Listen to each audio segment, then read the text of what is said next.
With rims spewing out new handsets faster than an errant Catherine wheel, we've taken a look at the top new mobiles running the brand new OS7. Do you prefer the sliding keyboard of the Torch 9810 or the more traditional layout of the Bold 9900? Or perhaps you're hankering after the all-touch offering of the Torch 9860?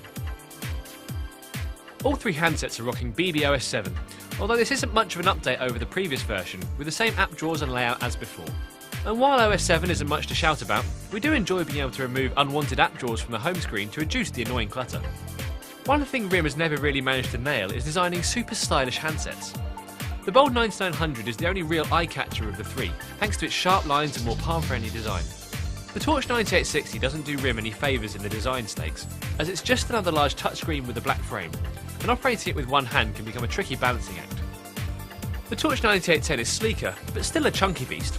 We're really surprised RIM didn't give this a design overhaul from the original 9800 to make it stand out against the Androids and iPhones of this world.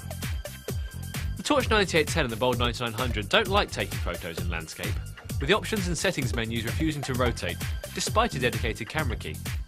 The picture quality on all three is pretty much acceptable, with the Bold 9900 probably providing the least impressive snaps of the lot. Video recording was average across the range. If we're honest, despite the promise of 720p video, we're not seeing that quality. That said, the LED flash on each device is pretty good, with the Torch 9810s in particular practically blinding us in test. As you'd expect with Blackberry phones, the decent keyboard is all important, but the experience across the three phones on test isn't as good as we hoped. The Torch 9860, devoid of a physical keyboard, was predictably the poorest on show, with limited accuracy and the option to hide the virtual keys far too easy to hit. The Torch 9810's keypad isn't too bad, although the letters are a tad close together for those with larger fingers. Plus, the on-screen keyboard is a little erratic when flicking between landscape and portrait. The internet browser is much improved with the new OS7, but the experience across the new range isn't exactly the same with each model. The optical trackpad is often a better option than the touchscreen for scrolling on the Bold 9900. However, the response is very slow, so a lot of swiping will be needed, unless you change it in the settings.